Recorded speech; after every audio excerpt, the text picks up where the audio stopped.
All right, let's see how you did then. Well, you might notice again it's the same triangle, so should I set up the exact same proportion? Is that going to find where I put x now? No. In fact, I'm hoping you can look at that because in the last example, I think we figured out that this one was how much? That one was 4.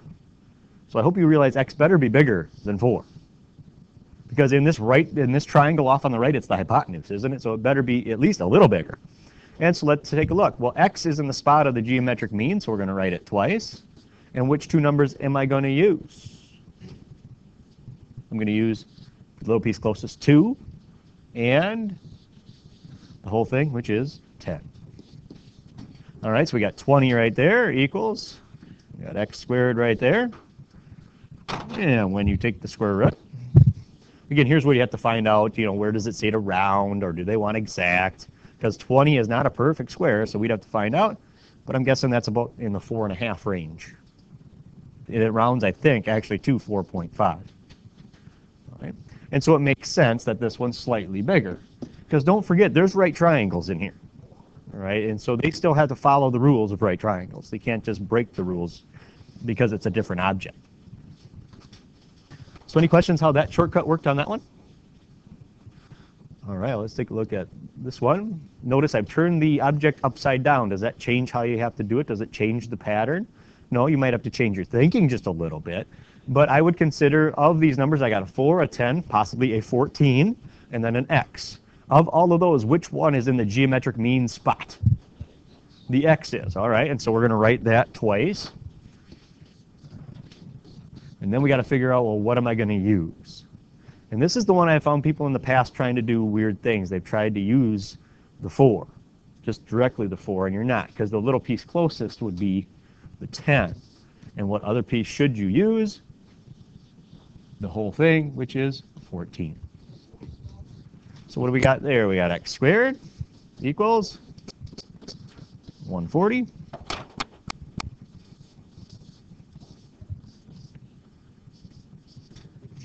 Well, that's going to be just short of 12. So 11.8 if you round. And if you put that back in there, does that make sense looking at the other numbers? Well, that one there is 10, this one being 11.8. Does that seem logical? Yeah, that seems like that's very possible. Mm-hmm. So any questions so far? Okay. Leave a little space down by example 4 if you can, because we are going to have an example 5 that we're going to try and squeak in here somewhere. So just leave some space if you can. But try example 4 right now.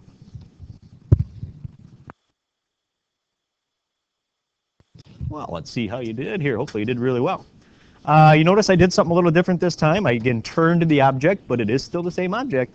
And I put x in the middle in the geometric mean spot, because this is one of the possible spots for the geometric mean. And we'll switch it up this time. Now, should I use 5 and 20? Would that be a good idea? No, I wouldn't be finding the correct number. If I use 5 and 20, I'm finding that one over there, and that's not the one I want. Are we going to use 5? Yeah, we're going to use 5. We got that one. But then what's the other number I'm going to use? Exactly. You got to figure out that, well, if the whole thing's 20, this much has to be 15 right there. And so then we got x squared, 75. What about 75? Is that a perfect square? Unfortunately not.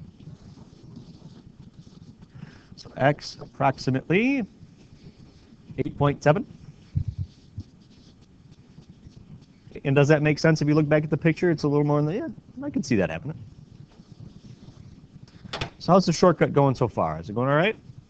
And you might wonder why this particular object. This is actually used a lot in construction and various other disciplines, and that's why this particular one gets used and used a lot. Okay. Well, I know you had to draw this one in, but there is what you could consider example 5. So go ahead, take a second and get that drawn in. And I'm going to actually add something to it just to, because I can. Let's put a y over there. And we'll solve for both x and y.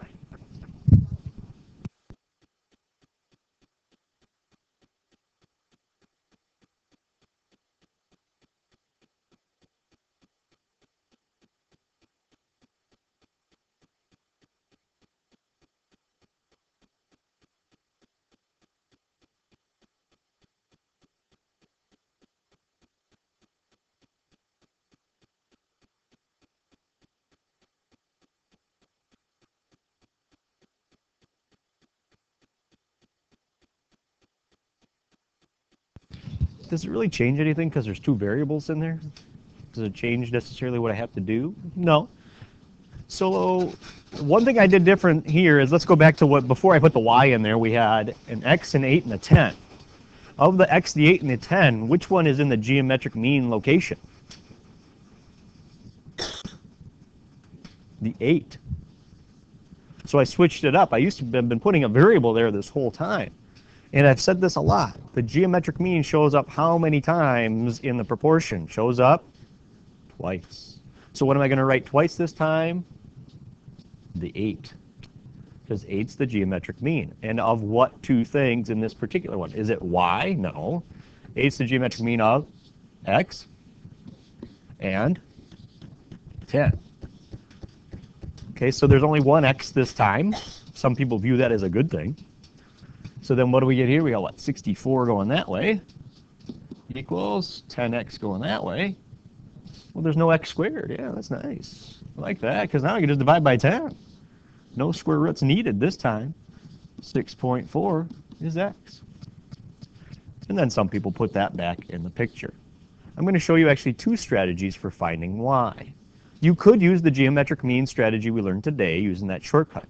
Does anybody see another way we could get y? Yeah, Pythagorean theorem. A lot of people fail to realize these are right triangles, so that does have to hold true. We've got 8, we've got 10, and y is the hypotenuse.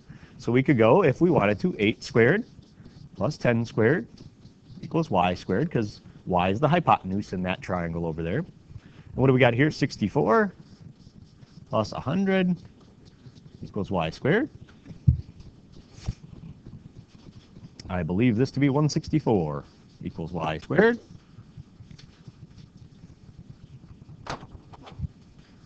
Square root, because we got a house phi. Y is approximately, well, we know it's more than 10, right? What is it, 12.8? Again, does 12.8 make sense for up there? Yeah, I think it does. If we had 12.8 sitting right there, that kind of fills right in. And what I'm going to do right now is show you that you could have still gone the geometric mean process, and you would have done the same math. Okay, has everybody written down that so I can show you the next way you could have done it? Because y is in a geometric mean location, so you could have done that, and you would use 10 and what? Yeah, you'd have to get the whole thing, which is 16.4.